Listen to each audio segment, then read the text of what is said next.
चलो national income, national income book सामने ही रहने देना, हम नहीं चाहते हैं एक जरा सा भी चीज़ छूटे आज मेरे से। ऑन अ सीरियस नोट हम तुम लोग को एक बात बता देना चाहते हैं, ये चैप्टर सबसे ज़्यादा इकोनॉमिक्स में इंपॉर्टेंट चैप्टर माना जाता है। इकोनॉमिक्स में दो ही चैप्टर या दो ही टॉपिक ऐसा है जहाँ से न्यूमेरिकल्स बन सकता है। नंबर 1 है आपका नेशनल इनकम और नंबर 2 है आपका एग्रीगेट डिमांड और एग्रीगेट सप्लाई। मतलब कितना डिमांड हो रहा है, कितना मांग हो रहा है और कितना सप्लाई हो रहा है, उसका एग्रीगेट करना। एग्रीगेट मतलब उसको टोटल कर देना ठीक है। और सर एक होता है आपका नेशनल इनकम, यानी ये जो दो टॉपिक्स है ये पूरे इकोनॉमिक्स का क्या है, सबसे इम्पॉर्टेंट टॉपिक। और यहाँ से मार्क्स भी बहुत ज़्यादा आएंगे आपके और पूछा भी यहीं से ज़्यादा जाता है, ठीक है। तो इन दो चैप्टर्स को आप छोड़िएगा मत और इन दो चैप्टर्स पे ज़्यादा आपको वो भी नहीं करना है, क्या कहते हैं उसको, लोड भी नहीं लेना है। बस जो हम बोल लेंगे उसको पत्थर का लकीर मान लीजिए, खासकर ये दो चैप्टर के लिए। अगेन रिपीटिंग, जो हम बोल रहे हैं, जो भी आज हम आपको पढ़ाएंगे या समझाएंगे उसी को मान लीजिए कि वही एक सच है, उसके अलावा कोई भी सच नहीं है। चलो नेशनल इनकम से शुरू करते हैं। सर इनकम क्या होता है, पहले तो ये बताइए इनकम क्या होता है, याद है किसी को? हम एक हिंट देना चाहेंगे, हम आपको पढ़ाए थे ये क्या कहते हैं उसको, सर्कुलर फ्लो ऑफ मोशन था ना, यही था ना कि सर्कुलर फ्लो ऑफ इनकम था। मोशन क्या होता है sir, circular flow of income था। याद करो वहाँ पर क्या बताए थे हम आपको, हल्का सा किसी को याद है? सर पहले प्रोडक्शन होगा, फिर प्रोडक्शन करने हाउस होल्ड प्रोड्यूसर के पास जाएगा, फिर प्रोड्यूसर के पास जाके हाउस होल्ड क्या करेगा सर, फैक्टर सर्विसेज देगा। फिर फैक्टर सर्विसेज के बदले हाउस होल्ड को क्या मिलेगा, फैक्टर इनकम। फिर उस फैक्टर इनकम को वो हाउस होल्ड खर्च करेगा किस पे, प्रोड्यूसर पे। किसके लिए, गुड्स और सर्विस को परचेस करने के लिए। और फाइनली प्रोड्यूसर्स को क्या दे देगा, गुड्स और सर्विस। जहाँ पे हम लोग रियल फ्लो मनी फ्लो भी पढ़े थे अगर याद होगा ढंग से तो बस इनकम का मतलब वही है, जब कोई इंसान, जब एक इंडिविजुअल, इनकम वर्ड बता रहे हैं, नेशनल इनकम नहीं, इनकम मतलब जब एक इंडिविजुअल कोई मेहनत करता है, यानी कि जब एक हाउस होल्ड किसी प्रोड्यूसर के पास जाके कोई सर्विस देता है, उसके बदले में वो जो पैसा कमाया उसको हम लोग क्या बोलते हैं, इनकम। इसको ऐसे समझो, लेट से ये एक हाउस होल्ड और ये क्या है, एक प्रोड्यूसर है। हाउस होल्ड किसके यहाँ गया, प्रोड्यूसर के यहाँ, क्या करने सर, फैक्टर सर्विसेज देने। सर्विसेज के बदले प्रोड्यूसर इसको क्या दे देगा सर, फैक्टर पेमेंट देगा। प्रोड्यूसर के नज़र से पेमेंट है, लेकिन हाउस होल्ड के नज़र से यही चीज़ क्या हो जाएगा, फैक्टर इनकम। ये तो हम बताएं एक इंडिविजुअल के बारे की, एक इंसान गया। लेकिन अभी हम लोग टॉपिक क्या पढ़ रहे हैं, इनकम पढ़ रहे हैं कि नेशनल इनकम पढ़ रहे हैं सर? हम लोग पढ़ रहे हैं नेशनल इनकम बाबू, कुछ नहीं करना है। Sum total of all the factor income, sum total of all the factor income earned by the normal residents of a country during an accounting year. क्या बोलेंगे sir, sum total of all the income, sum total of all the factor income, सिर्फ income नहीं, factor income earned by, earned मतलब जिन्होंने कमाया, earned by the normal residents of a country, normal residents of a country during an accounting year. ये national income chapter से ना बड़ी ज़्यादा प्यार है हमको। क्यों?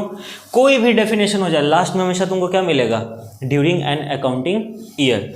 हम एक एक चीज़ समझाएंगे, बस तुम लोग देखते जाओ। अभी बुक देखने का ज़रूरत नहीं है जब हम समझा देंगे तब बुक देखना। सर नेशनल, अब हम इनकम बता रहे हैं क्या सर? नहीं, अब हम क्या बता रहे हैं, पूरा नेशनल इनकम। हम रिपीट कर रहे हैं, ये पूरा जो चैप्टर है ना बहुत तंग करेगा आप लोग को, लेकिन आप लोग चिंता नहीं करना। हम आपको क्या पढ़ा रहे हैं, national income. Sum total of all the factor income, sum total of all the factor income earned by the normal residents of a country. कहाँ पे sir? During the period of N accounting year.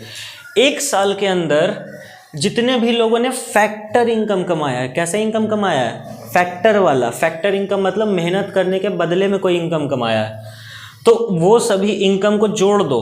किसके द्वारा कमाया हुआ income, normal residents. क्या होता है normal residents, बात करेंगे, ड्यूरिंग एन अकाउंटिंग ईयर। समझ आया? चलो बोलो मेरे साथ, नेशनल इनकम क्या होता है, sum total of all the factor income generated या फिर earned by the normal residents of a country. कोई नहीं बोलेगा, अभिषेक बोलेगा। अभिषेक ये क्या लिखा हुआ है? हाँ, साफ साफ लिखा हुआ दिख रहा है, थैंक यू। तो ड्यूरिंग एन अकाउंटिंग ईयर, एक साल के अंदर जितने भी लोगों ने, जो खासकर नॉर्मल रेसिडेंट्स हैं, उनने फैक्टर इनकम कमाया है, उसको क्या बोला जाएगा? National income. इनकम ना, नेशनल इनकम गोगा। समझ गए सर? इनकम का है, सम टोटल बोल तो रहे हैं, ऐसे समझो। ये कौन है मालूम है? बताओ नहीं कौन है? अरे लड़की है रे, बोले जैसे ही ऊपर से उठा रहे समझ लड़की है, और कुछ ऊपर से नहीं उठा हुआ है तो फिर मतलब वो लड़का है। लेट से साक्षी फादर, सर लेट से, हाँ होना ही चाहिए सर। लेट से क्या बोल रहे, गोगा एग्जाम्पल भूलवा दी। हाँ ध्यान देंगे सर। यहाँ पर अभी आपने बोला फैक्टर इनकम, यहाँ पर अभी आपने क्या बोला?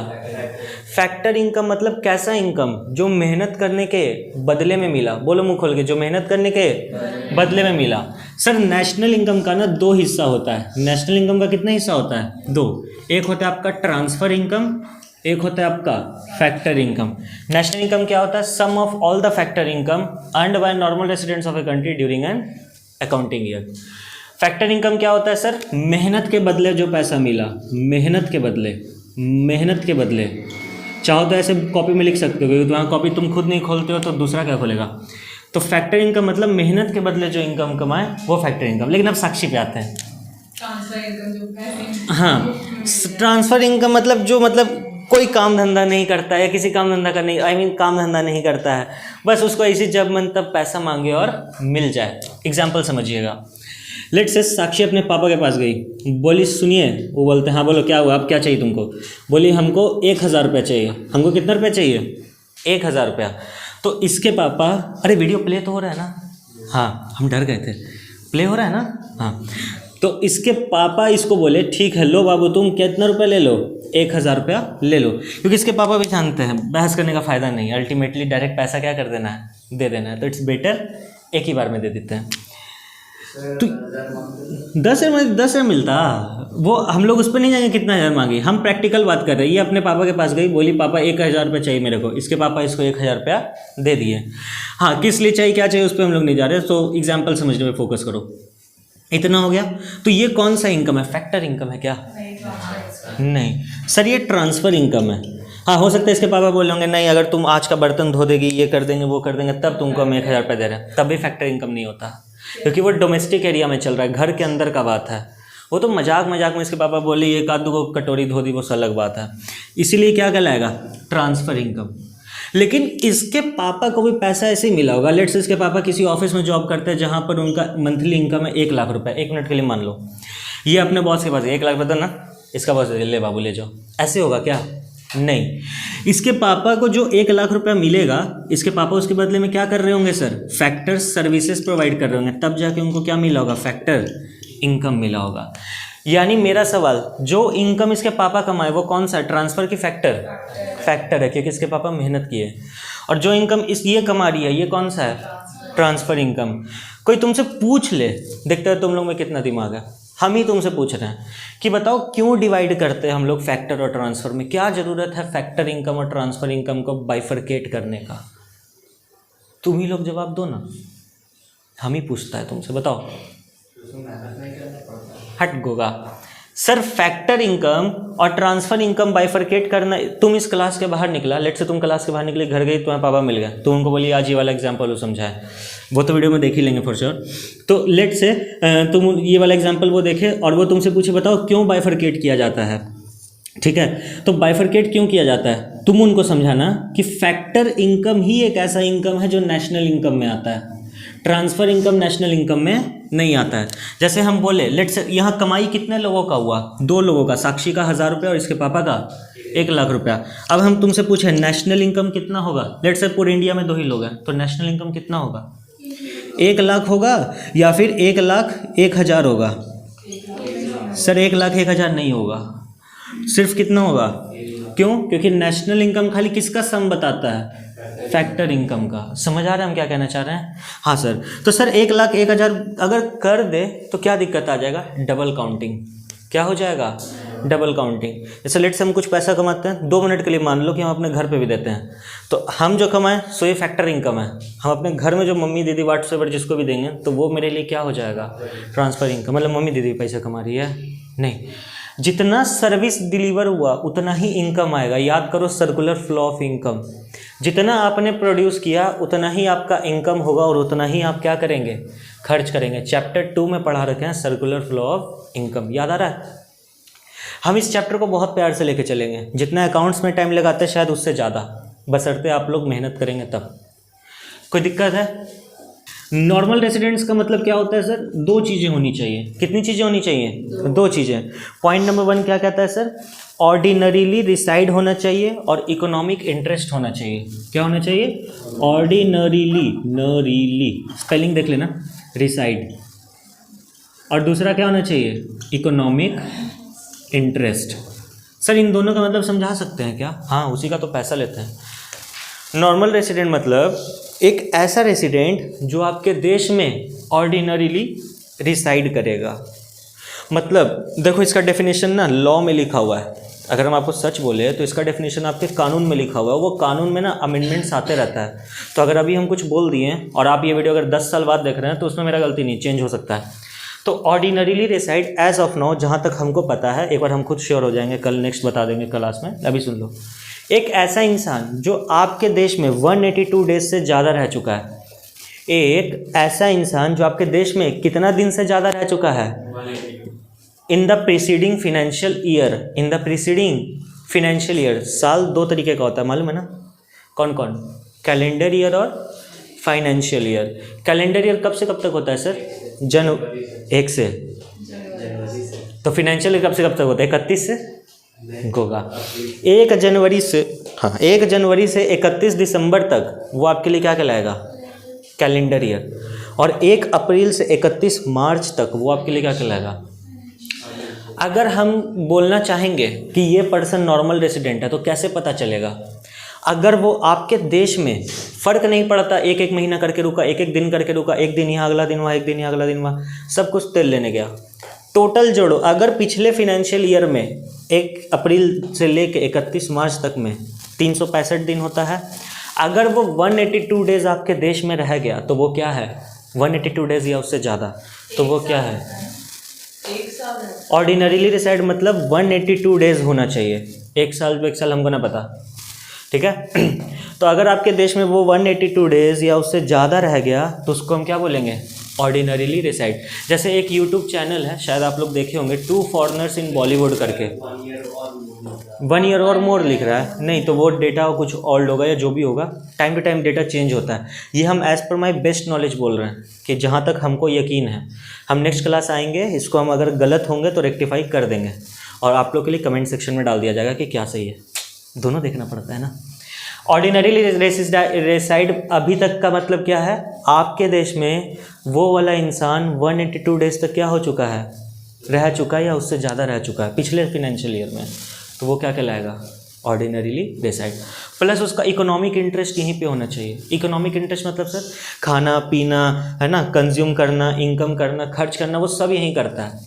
ऐसा नहीं आप 4 दिन के लिए आए, थोड़ा सा कुछ खाए पिए और निकल गए। नवाब होंगे मुकेश अंबानी के बेटे, 4 दिन इंडिया में रहने आए, बाहर चल गए, फिर कुछ खाने, बड़ा पाव खाने का मन किया था इसलिए आ गए हम इंडिया।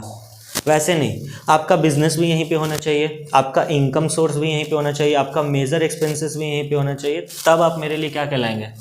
Normal residents. अब बहुत प्यारा सवाल, घुटना में भी बुद्धि है तो सही जवाब दोगे।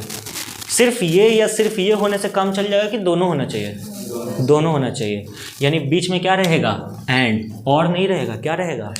चलो बोलो। अब पूरा डेफिनेशन कंप्लीट हो गया, अब कुछ अल्टरेशन नहीं है, टारगेट डन। क्या होता है sir national income? Sum total of all the factor income earned bye the normal residents during an accounting year of a country during an accounting year.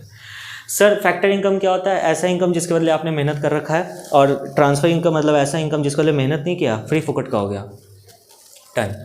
फिर सर उसके बाद हम लोग समझे कि नॉर्मल रेसिडेंट्स वर्ड का मतलब क्या होता है? एक ऐसा प्राणी, एक ऐसा इंसान जो आपके देश में पिछले फिनेंशियल ईयर में कितना दिन रह चुका है, 182 डेज या फिर उससे ज़्यादा। इस पर बहस नहीं करेंगे, ये डिबेटेबल टॉपिक है, डेटा चेंज होता रहता है। एंड जिसका इकोनॉमिक इंटरेस्ट कहाँ पे होगा, इंडिया में ही। जैसे 2 फॉरेनर्स इन अ बॉलीवुड, तुम लोग उसका यूट्यूब चैनल देखा है, 2 फॉरेनर लोग होता है, आज जाके देखना, वैसे वो ईयरफोन लगा के देखने वाला है। तो 2 फॉरेनर्स इन अ बॉलीवुड जाके तुम लोग देखना, एक चैनल है। तो ये रेफर करें हम एग्जांपल, वो लोग क्या करता है, इंडिया में ही रहता है, यहीं पे वीडियो बनाता है, यहीं पे अपलोड करता है और यहीं से सारा पैसा कमा रहा है। तो यानी वो लोग नॉर्मल रेसिडेंट है। समझ आ गया? अरे हाँ कि ना? हाँ सर, क्लियर है यहाँ तक, कोई दिक्कत नहीं। सर दोनों होना चाहिए, कोई एक होने से काम हो जाएगा? दोनों होना चाहिए। डन। आइए अब हम आपको कुछ एग्जांपल देते हैं। सब लोग बुक में देखेगा, सब लोग बुक में देखेगा। बुक नहीं है क्या? है, ऑलमोस्ट सभी के पास है। पॉइंट नंबर 1, कौन नॉर्मल रेसिडेंट है और कौन नॉर्मल रेसिडेंट नहीं है। ठीक है, चलो अभी ये कुछ बुक का डिफरेंस है। सम एग्जांपल दिए मैं बुक में, जो आप पढ़ के अपने आप कर जाइएगा। इसलिए वीडियो में बाय बाय।